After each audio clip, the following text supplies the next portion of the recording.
श्री राधे राधे। भक्तों, मनुष्य का जीवन भगवान की कृपा से एक ऐसा अद्भुत जीवन होता है कि पतन की गहरी गर्त में गिरा हुआ व्यक्ति भी बहुत उच्चतम आध्यात्मिक शिखर पर पहुंच सकता है। बस उसमें दो चीज की आवश्यकता पड़ती है। एक तो अपने पतन को वो समझ करके पश्चाताप करे, और दूसरा फिर आध्यात्मिक उन्नति के लिए अपने जीवन को परिवर्तन करने की तीव्र चाह हो, अर्थात दृढ़ निश्चय हो कि अब हमको अपने पतित जीवन से मुक्ति लेनी है और आध्यात्मिक जीवन के उच्चतम शिखर पर पहुंचना है। ऐसा दृढ़ निश्चय हो और पश्चाताप हो पिछले अपने घटिया जीवन के प्रति, तो निश्चित ही प्रगति हो जाती है और सफलता मिल जाती है और पहुंच भी जाता है। वो बहुत ऊंचाई पर पहुंच जाता है जिसकी कल्पना भी कोई नहीं किया होगा, वो खुद भी नहीं कर पाया होगा। मैं आपको सुना रहा था संत श्री माधोदास जी मैदानी का चरित्र, और आपने श्रवण किया था भक्तों कि बहुत से व्यापारी लोग जंगल में, मरुभूमि में, राजस्थान में जो अनाज के व्यापारी थे, वो मजबूरी बस एक जगह रात में रुके हुए थे जो माधो सिंह डकैत का एरिया था, लुटेरे का। और सब घबरा रहे थे कि रात में पता नहीं क्या हो जाएगा, कब आ जाएगा वो, और हम लोगों को छोड़ेगा नहीं, सब लूट ले जाएगा, जान भी हमारी ले सकता है। तो साथ में एक संत मोहनदास जी महाराज थे, जिन्होंने कहा कि भैया मेरे पास तो कुछ है नहीं, राम नाम है बस, और सो वो नहीं लूटना चाहता होगा तो भी मैं कहूंगा कि लूट ले जाए इसको, तू तेरा जीवन जो अभी नर्क की ओर ले जाने वाला है वो राम जी की ओर चला जाएगा, ये जो मेरे राम नाम को लूट कर ले जाएगा। बड़ी सुंदर महिमा सुनाई उन्होंने, सुनाई थी व्यापारियों को, लेकिन कृपा देखो कि जो वो सुना रहे थे महाराज जी मोहनदास जी, वो आड़ में छिपा हुआ वो डाकू, वो लुटेरा माधो सिंह भी सुन रहा था। और फिर उसके बाद आया है सम्मुख, तो सबको प्रणाम किया है, महाराज जी के चरणों में पड़ गया। और जो धुआं जल रहा था, मतलब लकड़ी के अग्नि जो जलाए थे, ठंड बहुत ज्यादा थी, ठंड मिटाने के लिए अलाव जो जलाया गया था, साधु की बोली में उसको धूनी बोलते हैं, तो उसी अलाव में, उसी धूनी में, उसी आग में वो माधो सिंह निकाल करके अपने शरीर के कपड़े डाल दिया जलती हुई धूनी में, यहाँ तक कि अपने हथियारों को, धूनी बहुत बड़ी थी, बहुत व्यापारी थे, सब आग ताप रहे थे तो काफी आग थी, वो अपने अस्त्र शस्त्रों को भी उसी में डाल दिया। तो महाराज जब डाकुओं के सरदार थे वो, तो डाकू लोग पीछे छिपे हुए, तो सरदार ही आगे था, और व्यापारी घबरा गए कि ये कौन है, कैसे क्या कर रहा है। और वो बताया था कि माधो सिंह डाकू मर गया। महाराज पूछा कैसे मरा, तो बोले राम नाम की गोली लग गई, मर गया वो, और गोली अभी बाबा आपने ही मारी थी, मोहनदास बाबा ने। और बोले अब माधो सिंह की जगह दूसरा माधो सिंह आया है जो आपके चरणों का शरणागत भक्त है। जब पूछा मोहनदास बाबा ने कि ये सब आग में क्यों डाल रहे हो, ये अस्त्र शस्त्र कपड़े क्यों डाल रहे हो, क्या कर रहे हो, तो माधो सिंह ने कहा ये लुटेरे माधो सिंह की अंत्येष्टि क्रिया कर रहा हूं। माधव सिंह डाकू बोल रहा है भक्तों बाबा से, मोहनदास से कि बाबा, मैं लुटेरा जो माधव सिंह था उसी की अंत्येष्टि क्रिया कर रहा हूं, उसके सारे चिन्ह मैं सब इसमें भस्म कर दूंगा, इसी आपकी पवित्र धूनी में कुछ नहीं छोड़ूंगा उसका कोई चिन्ह, न कपड़े न हथियार कोई। अब व्यापारी लोग समझ गए कि ये तो स्वयं डाकू शरणागत हो गया है। बाबा के नाम महात्म को झाड़ी में छिपा हुआ सब सुन रहा था। वो झाड़ी में बैठा था आक्रमण करने के लिए, और वो तो कल्याण हो गया आज झाड़ी में बैठना उसका, सत्संग श्रवण किया है। अब व्यापारी लोगों का भय दूर हो गया, वो समझ गए तो बदल गया बिल्कुल। रात भर माधव सिंह के संरक्षण में उन्होंने विश्राम किया था।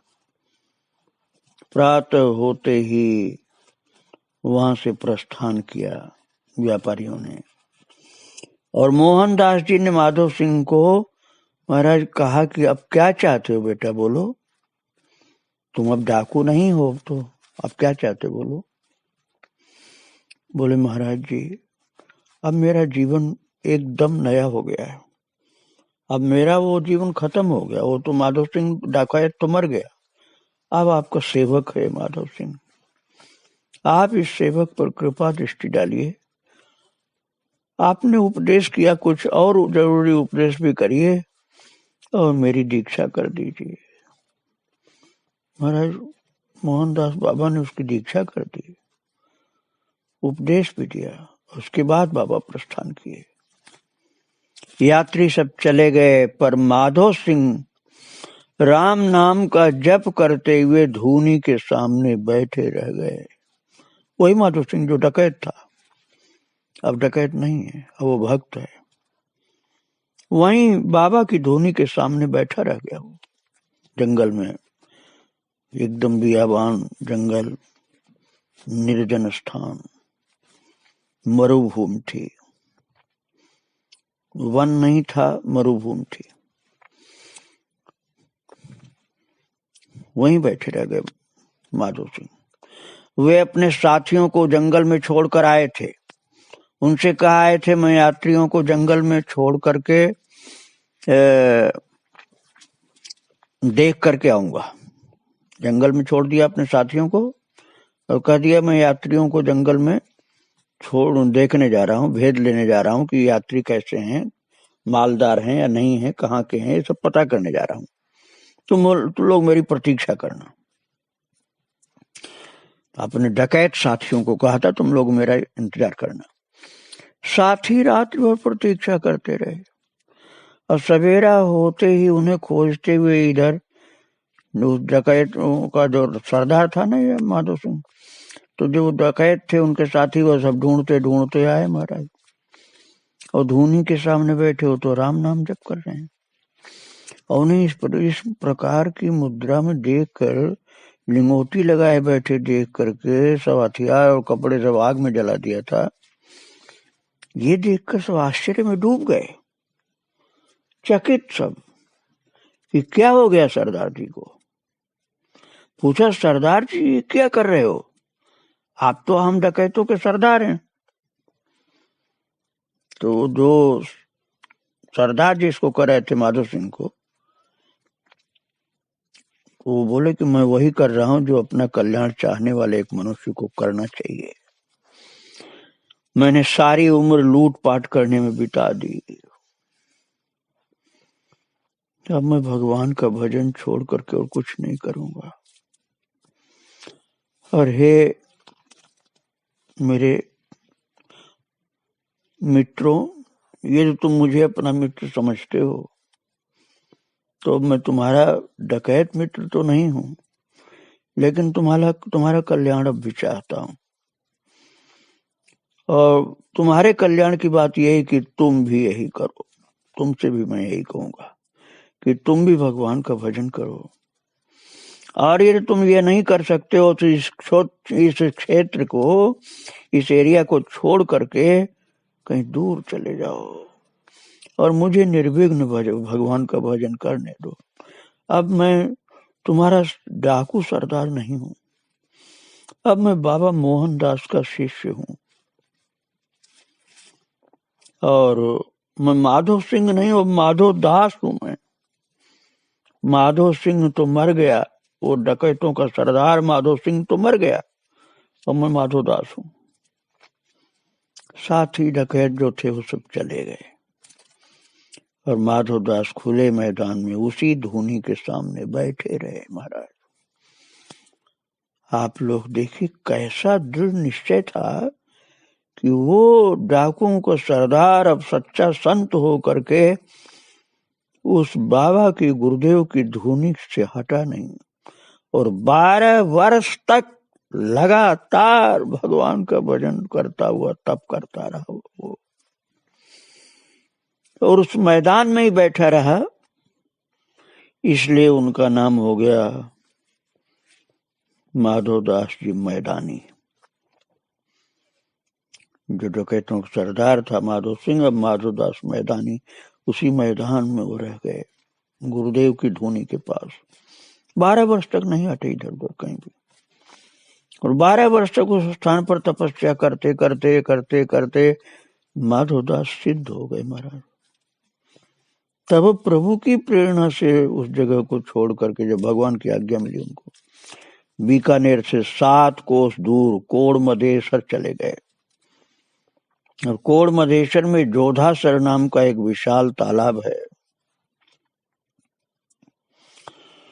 जिसे जोधपुर राज्य की स्थापना करने वाले राव जोधा जी ने अपनी मां कोडम दे के सती हो जाने पर उनकी स्मृति में बनवाया था। तो कोडम दे राजा राव जोधा की मां थी, तो उनकी सती होने पर उनकी स्मृति में ये तालाब बनवाया था। ये कोड मधेसर कहा जाता था उस तालाब को। उस तालाब के निकट माधो सिंह जी ने अपना आसन जमाया, और तालाब के पास ही एक शक्तिशाली भैरव का स्थान था। अब आप ये देखिए भगवान की भक्ति। अब डाकू नहीं, अब तो संत हो गए महाराज। 12 वर्ष तक भगवान के भजन किया कठिन तप के साथ। भैरव का स्थान था वहां एक, तो उससे तप सिद्ध माधो सिंह जी का तेज सहन नहीं हुआ। अब आप देखिए 12 वर्ष में एक पतन की गर्त में गिरा हुआ डाकू आज उच्च संत हो गया, और उसके तप से जो भैरव था वहां उसको सहन नहीं हुआ तेज, और उसने प्रकट होकर उनसे कहा, यहां मैं रहता हूं, आप कहीं अन्यत्र जाकर अपना आसन जमाएं। प्रकट होकर के उसने कहा महाराज। माधवदास जी ने कहा, ठीक है, मैं अन्यत्र चला जाता हूं, तुम मेरी खड़ाऊ उठा करके ला दो, जिससे मैं पहन कर चला जाऊं। तो भैरव खड़ाऊ उठाने लगा। अब देखो भगवान के भक्त में कैसी शक्ति होती है। भैरव खड़ाऊ उठाने लगा बाबा माधवदास की, तो उसका हाथ उसके नीचे दब कर रह गया, खड़ाऊ के नीचे दब गया हाथ। उसने बहुत चेष्टा की खड़ाऊ उठाने की, पर न तो खड़ाऊ उठा सका और न उसके नीचे से हाथ निकाल सका। तब वो हार करके बोला, महाराज मुझसे अपराध हुआ, क्षमा करें, आप कहीं न जाएं, यहीं रहकर भजन करें और मैं आपकी सेवा करूंगा, मुझे भी अपना शिष्य बना लें। वो भैरव बाबा माधवदास के चरणों में शरणागत हो गया और शिष्य बनने के लिए प्रार्थना करने लगा। भक्तों कितनी शक्ति हो जाती है जब आप भगवान का भजन करने लग जाते हैं। तो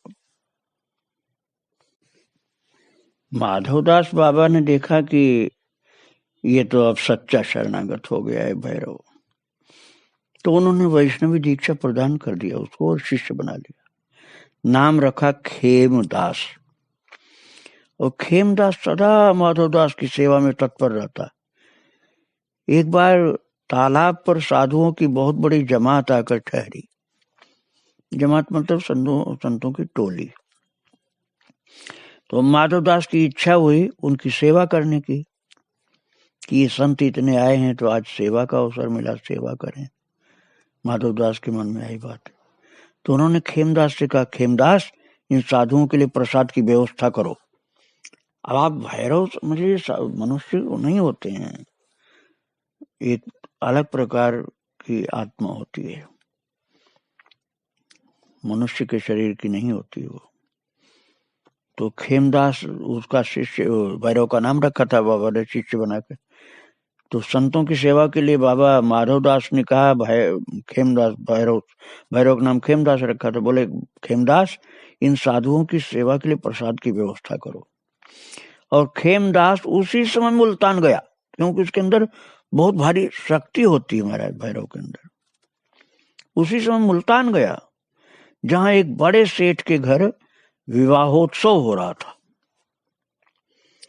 और 2 बहुत बड़े कड़ाहों में बारातियों के लिए हलवा बना रखा था। अब खेमदास के अंदर तो वो थी शक्ति ने, भैरव वाली शक्ति थी। उस बारातियों के लिए हलवा जो बड़े बड़े कड़ाहों में रखा था, खेमदास हलवे का एक कड़ा उठा लाया, और 2 कड़ा थे वहां मुल्तान में शादी में, तो एक कड़ा उठा लाया। कितना भारी शक्ति थी उसके अंदर। और माधवदास ने हलवे को भगवान को निवेदन करके प्रसाद साधुओं में वितरण करना शुरू किया, खूब बांटा। साधु भरपेट प्रसाद पा रहे हैं महाराज, साधु भगवान के नाम की जय जयकार कर रहे हैं और हलवा पा रहे हैं संत माधवदास के दिए हुए प्रसाद को। और साधुओं ने खूब भगवान का प्रसाद पाया। उसी समय उन्होंने अपनी धूनी को थोड़ा सा और चिता करके, मतलब तीव्र करके, और भभूत निकाल कर, भस्म जो होती राख, वो निकाल करके खेमदास जो चेला था भैरव, उसको हाथ में दिया और कहा इसे लेकर के मुल्तान जाओ, और मुल्तान के सेठ के यहाँ हलवे के दूसरा कड़ा जो एक रखा हुआ, एक तो तुम उठा लाए हो, तो जो एक कड़ा वहां रखा हुआ है उसमें ये भभूति डाल दो। खेमदास ने इस आज्ञा का पालन किया। भभूत के प्रभाव से उस एक ही कड़ा के हलवे से बारात को पूरा पड़ गया। मतलब जो एक कड़ा उठा लाए थे उसकी कोई कमी वहां नहीं हुई, एक ही कड़ा में पूरा, चाहे जितना बांटे कम नहीं पड़ा, बारात के लिए कम ही नहीं पड़ा कुछ। बाबा ने सोचा कि उसका कड़ा हमारे यहाँ आ गया तो उसका काम न बिगड़ जाए, इसलिए अपनी वो दैवी प्रसादी भेज दिया था चेले के द्वारा, खेमदास के द्वारा। तो बारात का भी काम बहुत बढ़िया चला। और मुल्तान के सेठ का एक लड़का गूंगा था, जिस सेठ के बारात की बात सुनाई जा रही उसी सेठ की ये चर्चा है। तो उनका एक लड़का गूंगा था और बहुत बीमार रहता था महाराज। खेमदास ने उससे कहा इसे कोड़मदेसर में, कोड़मदेसर और जगह है भक्तों जहाँ माधवदास बाबा रहते थे, तो खेमदास वहां बोला, आवाज सुनाई पड़ी लोगों को, इसे कोड़मदेसर में माधवदास जी मैदानी के पास ले जाओ तो ठीक हो जाएगा। वो शिष्य था ना, इसलिए बताया, जानता था कि बाबा के अंदर बड़ी शक्ति है, क्योंकि वो खुद ही हार गया था भैरव बाबा से। तो उन्होंने कहा कि कोड़मदेश्वर माधव सिंह मैदानी के पास ले जाओ तो ठीक हो जाएगा तुम्हारा गूंगा लड़का। जो सेठ जी से कहा, वेश ऐसा वेश बना करके बोला था कि जिस साधु समझ में आवे, तो साधु बन गया था। तो खेमदास तो सेठ ने मान लिया। फिर सेठ लड़के को लेकर कोड़मदेश्वर गया और वहां अपना कड़ा देख कर बड़ा चकित रहा कि मुल्तान कितनी दूर है और कोड़मदेश्वर तो बहुत उससे दूर है, अलग जगह है, पास में तो है नहीं। तो ये मेरा कड़ा है, यहाँ पर कैसे आया? वो सेठ सोच रहा है कि मेरा कड़ा यहाँ पर बाबा के पास कैसे आया। बार बार ध्यान से देख रहा था, बार बार ध्यान से देख रहा था। सोचता था मुझे भ्रम तो नहीं हो रहा है, पर कड़ा पर उसका निशान खुदा, नाम खुदा हुआ था, उसका नाम सेठ जी का लिखा हुआ था। उसको देख करके अब उसकी शंका मिट गई, वो समझ गए तो कड़ा तो मेरा ही है। माधवदास की शक्ति में अब उसे पूरा विश्वास हो गया। इतनी दूर मुल्तान की कड़ा इतनी बड़ी बाबा के पास आ गई। उसने उनसे अपने लड़के की इच्छा जो थी, मतलब सेठ जी की इच्छा थी कि लड़का गूंगा जो ठीक हो जाए, तो उसको ठीक करने के लिए बाबा से प्रार्थना किया और कहा ये जो लड़का आपके आशीर्वाद से ठीक हो गया तो बाबा आप सिद्ध पुरुष हैं, उस अपने बेटे को मैं आपकी सेवा में छोड़ दूंगा, क्योंकि आपकी शक्ति देख करके मेरे अंदर आपके लिए बड़ी श्रद्धा उमड़ रही। वो मेरा बेटा आपकी सेवक हो जाएगा, आपके पास रहेगा, सेवा करेगा। यदि आपके आशीर्वाद से ठीक हो गया तो बस आपका ही हो जाएगा। और माधव दास की कृपा से लड़का ठीक हो गया, भगवान की शक्ति आ गई थी ना, उसका गूंगापन खत्म हो गया। सेठ ने उसे सदा के लिए माधव दास को अर्पण कर दिया। माधव दास जी ने उसे दीक्षा दी, उसका नाम रखा सुंदर दास। अब ये मुल्तान के सेठ का लड़का था, सुंदर दास साधु हो गया। और माधव दास जी ने कोड़ मधेश्वर में एक मंदिर का निर्माण करवाया और उसमें सीताराम जी को विराजमान करवा करके उनकी सेवा की सुंदर व्यवस्था की। और वो मंदिर कोड़ मधेश्वर में आज भी विद्यमान है भक्तों। और मुल्तान के सेठ का कड़ाह और माधव दास जी की जो धुनी वो आज भी वहां सुरक्षित है। वो कड़ाह मुल्तान के सेठ वाला भी है, माधव दास की धुनी भी है। श्रद्धालु लोग धुनी की भभूत का अपनी मनोकामना की पूर्ति के लिए प्रयोग करते आए हैं, अब भी करते हैं। महाराज बहुत अद्भुत शक्ति हो गई थी संत के अंदर। राजस्थान में बीकानेर प्रसिद्ध है, तो बीकानेर से कुछ दूर पर कोड़ मधेश्वर है। ये वहीं की घटना है भक्तों। वो भगवान का मंदिर भी है, धुनी भी है, वो सेठ का कड़ा भी है, लोग दर्शन करते हैं। और माधव दास जी के भगवत धाम गमन के पश्चात उनके शिष्य सुंदर दास गद्दी पर बैठे। सुंदर दास जी वही थे जो मुल्तान के सेठ का बेटा था, जो गूंगा था, बाबा की कृपा से ठीक हो गया था, वो संत हो गए थे। उनकी परंपरा वहां चली आ रही है अब भी। और माधव दास की परंपरा में सीताराम जी की सगुण उपासना बड़े भाव से वहां भक्ति भाव से चलती है। भक्तों बाद में थोड़ा सा बिगड़ गया था वहां। तीसरी चौथी पीढ़ी में एक हरिराम नाम के एक संत आए, जो सीताराम की रसमयी उपासना जिनसे छूट गई थी कुसंग के कारण, तो एक नीरस उपासना का नया पंथ चलाया उन्होंने। लेकिन अभी भी जो जानकार हैं वो भगवान सीताराम जी की सरस उपासना करते हैं और माधव दास जी की भक्ति की शक्ति को नमन करते हैं, कड़ाह को भी नमन करते हैं, सीताराम जी को और माधव दास जी की धुनी को प्रणाम करते हैं। भक्तों ऐसी शक्ति होती है साधक के दृढ़ निश्चय में, भगवान के नाम भजन में और प्रभु की कृपा में। इन सब को मैं बारंबार प्रणाम करता हूँ। श्री राधे राधे, जय श्री राधे।